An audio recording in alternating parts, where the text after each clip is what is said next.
T-minus 10, 9, 8, 7, 6,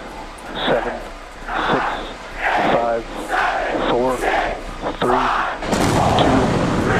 1.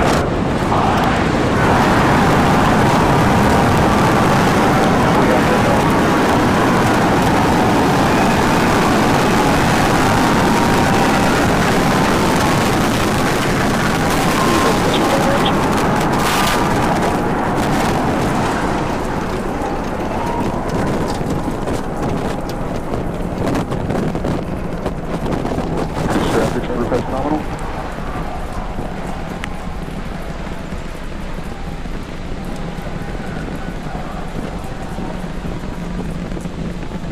30 seconds into flight, we are feeling the rumble. We are seeing 33 out of 33 Raptor engines ignited on the Super Heavy booster.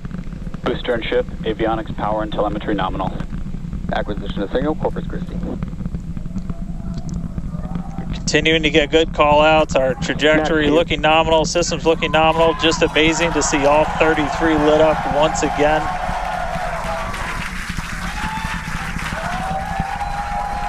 At this point, we've already passed through max Q, that maximum dynamic pressure, and passing supersonic, so we're now moving faster than the speed of sound, getting those onboard views from the ship cameras.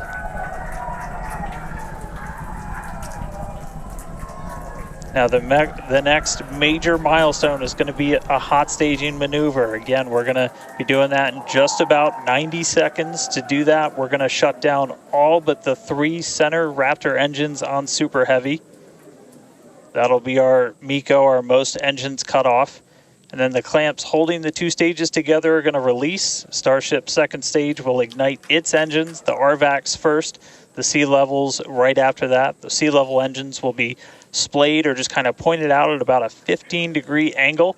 So if you look close and we get good tracking, you might be able to see those center right after. And so those 6 engines will push Starship off of the booster.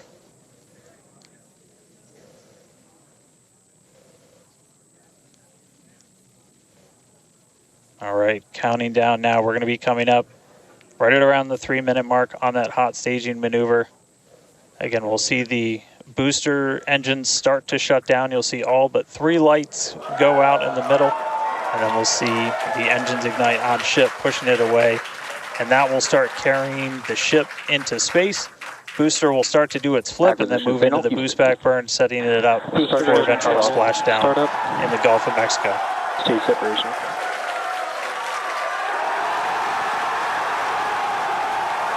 Boost back startup.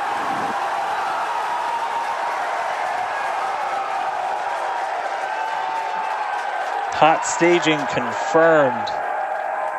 Boosters now making its way back, seeing 6 engines ignited on ship. Kate, we got a Starship on its way to space and a booster on the way back to the Gulf. Oh man, I need a moment to pick my jaw up from the floor because these views are just stunning. These are live views from Starship. First stage is currently performing the ship avionics, power and telemetry nominal. Good there, news informing us that the second stage or the ship, everything looking good, nominal there. First stage is currently performing the boost back burn, expecting that to last about 1 minute. That boost back burn, propels the booster back towards the coast, taking it to a landing in the waters of the Gulf of Mexico. We're only using the Super Heavy booster's 13 center engines from here on out. As whenever they relight, you'll be able to see that in the left bottom corner. Those are the ones that can gimbal. In other words, they move and change direction in order to change the thrust to steer the first stage back to Earth.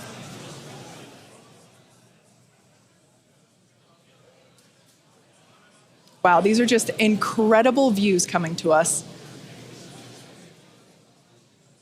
Everything is looking good for both the first stage on the left-hand side of your screen or the Super Heavy booster, as well as on the right-hand side of your screen, that is Starship, or we also refer to that as the ship. Now, the boost back burn was the first of 2 burns required to return it to Earth. The next one will be the landing burn, where all 13 center engines will initially ignite and then transition into a 3-engine burn to help slow it down. Now, just as a reminder of the Stage 1 test objectives, we're looking for controlled ascent, which we have so far. Stage separation, which, gorgeous, we cruised right through it, as well as on a nominal trajectory. good news there telling us that the path that Starship is on is good. Now, Starship's second stage is still firing its engines, and as you heard, following planned flight path. The ship objectives, we're looking for hot staging, again, cruised right through that. We're looking to demonstrate controlled ascent as well as orbital insertion. Now, the bottom right-hand corner of the screen shows the ship engine graphics, so be sure to keep an eye on those. Yep, Kate, like this is just a phenomenal test so far. Super Heavy is performing beautifully today. It's on its return leg of the journey. Ship continuing to burn its 6 engines, those larger circles, the Raptor vacuum engines, the inner circles, the Raptor sea level engines. We're about 30 seconds away, just under 30 seconds away from the start of the boost back burn. Excuse me, the landing burn on the booster. You can see the grid fins rotating. Those hypersonic grid fins are guiding us through the atmosphere back towards our splashdown site. Again, we're going for a for a splashdown, a soft splashdown. So for landing burn, we're going to expect to see the 13 center engines light, rapidly bring down the booster's velocity, and then just the 3 in the center for splashdown. Let's see if that'll work.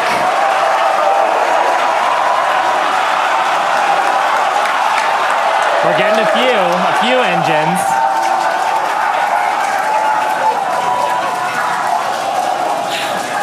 And acquisition of signal. Let's see if we can get some other video of that. Now, this is a test objective today. It is still something that we're attempting to learn. And to make it that far, to demonstrate the controlled re-entry up to that point is pretty darn good. Ship continuing to look nominal with its ascent burn. This burn lasting about 6 minutes total. And we're expecting that this burn will end just after T+8 minutes, about a minute from now. So far, though, I mean, congrats to the team. Making it this far is farther than we've gone. Absolutely. On Flight 2. Just wonderful views and great engine performance from the vehicles.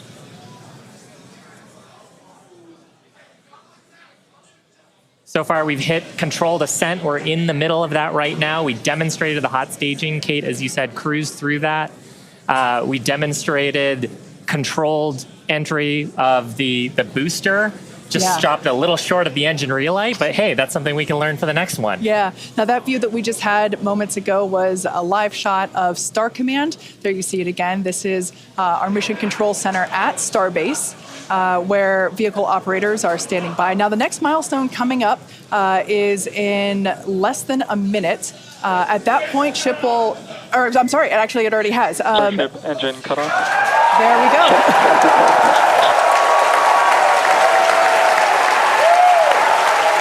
As you heard there, by the call out and from the crowd behind us,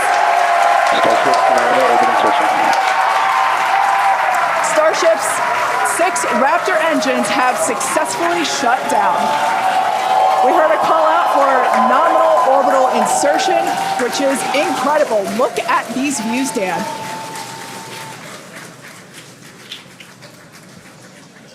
I'm just completely blown away right now.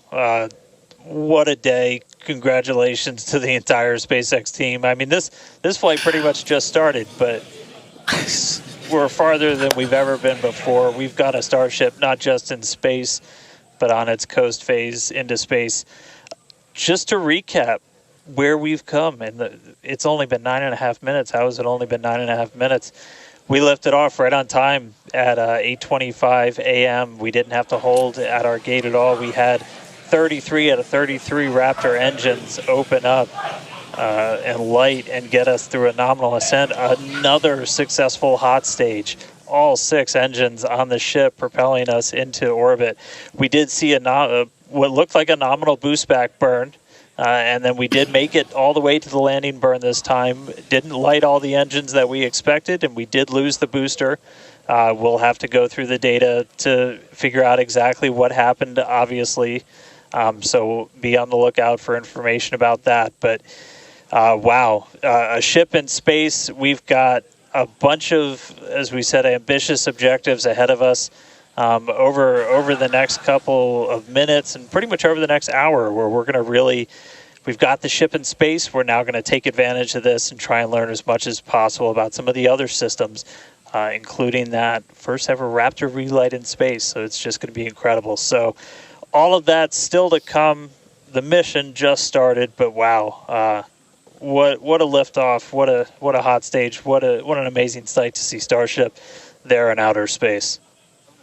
I can't believe we're seeing it in space. This is awesome. Wonderful. Now we are going to be coasting for the next about 30 minutes or so. We'll be back around the T plus 40-minute mark, and that'll be Starship continuing to coast, hit those ambitious test objectives, and then continue on to re-entry. We're not totally sure what video that we'll get, since that normally comes to us as we overfly ground stations, and we don't have a ton of those along our trajectory. But as we have video, we'll be sure to bring that to you. Starlink may be able to bring us additional communication paths today that will allow us to talk to Starship through re-entry with no communications blackout period. It's a possibility, but either way, we will be live for all of today's milestones. And of course, when we do have views, signal, Puerto Rico. especially like the ones that we have now, which I just cannot get over. When we have views, we will be sure to bring those to you live. But no views or no views, we'll see you back here at T plus 40 minutes. Pez door is opening. And there we just heard call it that Pez door is opening, so that's great. First test. Yeah. One of our test objectives today is to open and close that Pez door. That's where we will deploy Starlink satellites from in the future. So great news there that test that test objective is already underway. So come back here, stick around till T plus 40 minutes for coverage of Starship's deorbit burn demonstration, followed by its reentry and what is sure to be an exciting splashdown.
Expected loss of signal, Cape Canaveral.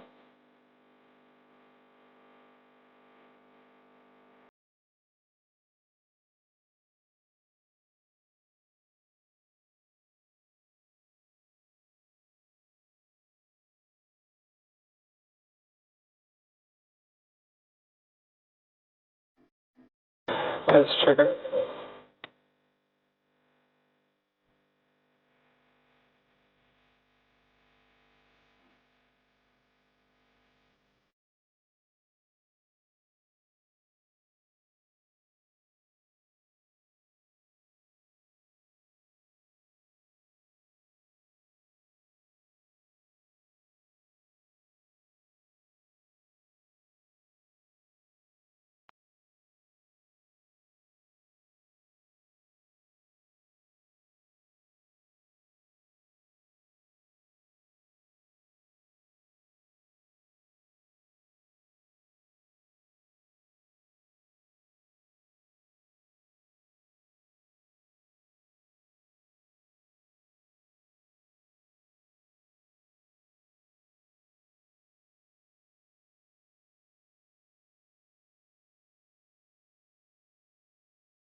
Welcome back to live coverage of our third Starship flight test, which lifted off from Starbase, Texas at 8:25 a.m. Central Time. Our main objective today was to get through all of our ascent burns and collect as much data as possible, including a potential Starship entry. And we just came out of a coast phase and were treated to a number of HD views thanks to Starlink, including the PEZ door open-close test. So that was one of our test objectives today that we met. So that's awesome. It has been such a great day. It has been a phenomenal test day. Just to see booster lifting a Starship to ascent, ship completing its ascent. Just a wonderful day. Kind of to recap the objectives a little bit. Booster completed its ascent, ignited its 33 Raptor engines. We demonstrated a successful hot staging for the second time. Booster completed the boost back burn, didn't quite accomplish the landing burn, and then had a hard splashdown in the Gulf. Meanwhile, ship completely successful after the hot staging. We had a good 6-engine burn of the Raptor vacuum engines and sea level engines. And then we've commanded a number of demonstrations, including the Starlink satellite deploy demo, so the payload door, as well as a prop transfer demonstration. We do still need to do some data review on those. So as we get that data back, we'll be sure to update you on social for how those tests went. We are coming up on our next major milestones, which is an in-space relight of our Raptor engine for the first time, followed by re-entry and then landing in the Indian Ocean. Incredible. Yeah, that's right, guys. We should be just about 40 seconds away, 40 or 50 seconds away if we do this relight demo. Do want to stress this is not a deorbit burn. In fact, it's actually going to function a little bit opposite of a deorbit burn. We're going to be raising our perigee with this burn for the lowest point of our orbit. This is just to demonstrate that we can relight a Raptor engine on ship while it's gone through a coast, while it's in outer space, while it's in microgravity, all of the different complexities that come with lighting this engine again after it's already done an ascent burn, but you're now coasting through space. This is going to be really important anytime we want to do in-space maneuvers in the future, like eventual deorbit burns, any of our translunar injections that'll have Raptor engines firing back up. We may not do it. There is all of the guidance is loaded into Starship's computer itself. So if it doesn't see the values that it needs to, we could just skip the burn. So we are waiting to find out if that's going to happen or not. If it doesn't, as we said in the beginning, we're on a pretty steep trajectory that we are coming home no matter what, regardless of doing a burn. This was done just so we can we're in a trajectory that's really not super susceptible to delta V changes in velocity. If we were to do a burn, we've got a pretty concise footprint in the Indian Ocean that we're going to be targeting for splashdown today. It does sound like we are skipping past the on-orbit relight demo this time. Again, we'll confirm all of this through our post-flight data review, but it did sound like we did pass through that burn. So now that's going to start setting us up for re-entry. Yeah, that's exactly right. So coming up next around T plus 49 minutes is Starship re-entry. Now, this is typically a portion of flight where we don't have communications with spacecraft because they're re-entering the Earth's atmosphere at or around orbital velocity, about 8 kilometers per second or roughly 5 miles per second. Super fast. Now, at those speeds, the spacecraft's interaction with the atmosphere results in friction and creates a plasma field around the vehicle. That blanket of plasma distorts communication frequencies, so we're basically left with a brief communications blackout. Now, we might get some telemetry back through a connection to the Tracking and Data Relay Satellite System, also known as TDRS. But if the plasma doesn't entirely block it, that connection will be at a very slow data rate and definitely too slow for any video.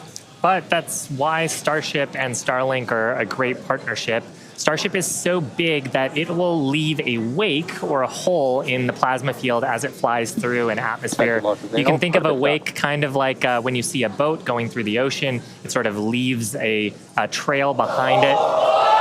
There's some of those great views from from Starlink, giving us views of Starship's onboard videos. And so we're hoping that the Starlink on board will let us, just like we're seeing these videos now, see through that plasma field by maintaining a continuous communication lock with the satellites on orbit through the wake that Starship leaves behind.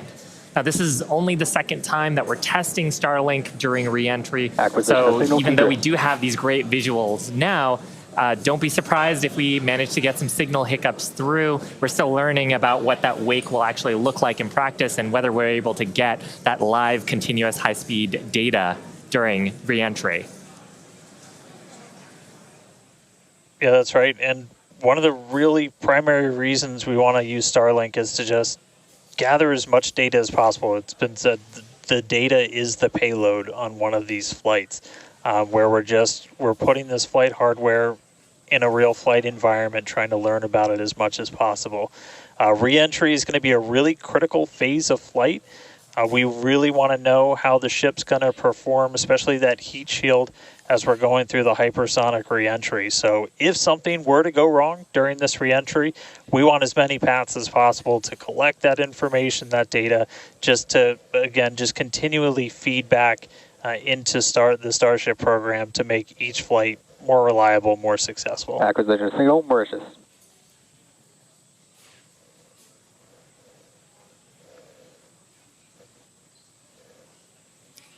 Now, if Starship manages to make it all the way through re-entry, we'll collect valuable data on Starship flying through the Earth's atmosphere at hypersonic speeds, meaning more than 5, or at this point, will be more than 5 times the speed of sound.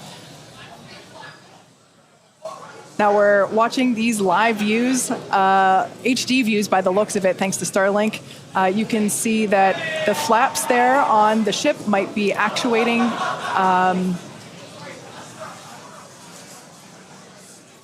Certainly some incredible visions of planet Earth behind Starship.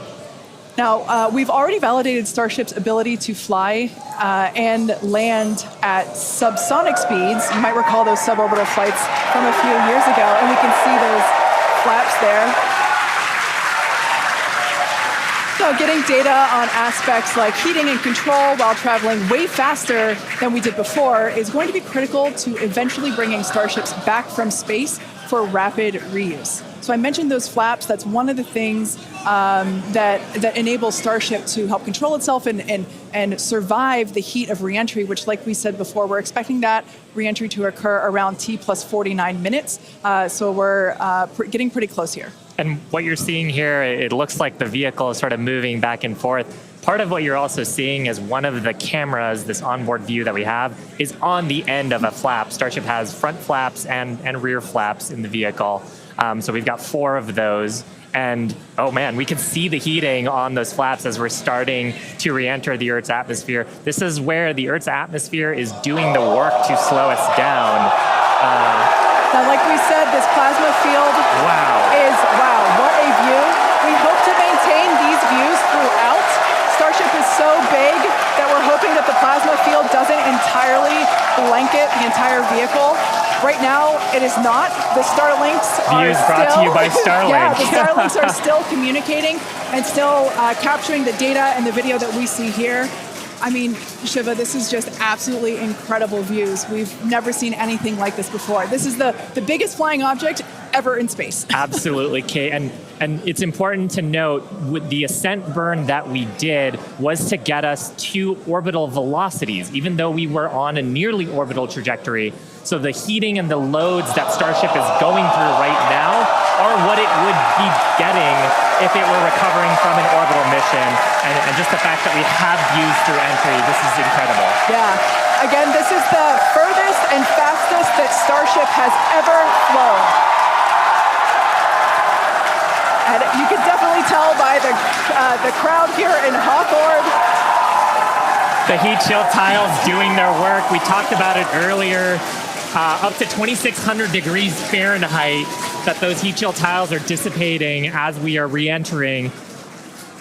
Yeah, now this was one of the critical, or rather the key mission objectives that we were hoping to hit today.